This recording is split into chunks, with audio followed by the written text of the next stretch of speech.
Jerry was a man drowning in debt, a mid-level manager at a car dealership, with a desperate, clever idea. He didn't want to steal the money. He just wanted to borrow it from his wealthy father-in-law, a man who would never willingly part with a dime. His plan was simple: stage the kidnapping of his own wife, collect the ransom from the old man, and then, miraculously, secure her release. Repaying the debt later, he hired 2 thugs, one quiet, menacing brute named Carl, and one twitchy, talkative wreck named Gaia, to execute the kidnapping. The payment, a new car, and half of the $80,000 ransom. The strange situation began almost immediately.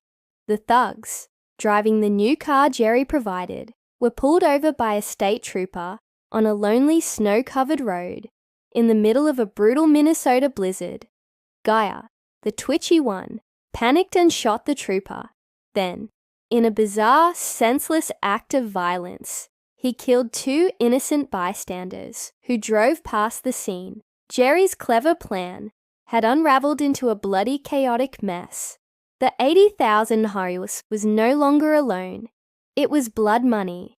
A pregnant, incredibly sharp police chief named Marge took the case. She was methodical, polite, and utterly relentless, following the trail of the stolen car and the escalating body count. The thugs, meanwhile, had their own problems. Carl, the quiet brute, was furious at Gaia's recklessness. They argued over the money, which was now in a briefcase. In a remote, frozen cabin, the argument ended with Carl killing Gaia with an axe. A scene of shocking, quiet brutality. Carl then took the briefcase full of cash and buried it in the snow next to a fence, marking the spot with a red ice scraper. Jerry, trying to maintain the facade of the worried husband, was called in for questioning. He was a terrible liar, sweating and stammering under Marge's calm, steady gaze. He was caught in a web of his own making, a small-time crook trying to play a big-time game. The final strange twist came when Marge found Carl at a remote motel, feeding the last pieces of his partner's body into a wood chipper. The sight was so absurdly gruesome that Marge, a woman who had seen it all, could only stare in disbelief. Jerry was arrested, his clever plan reduced to a pathetic failure.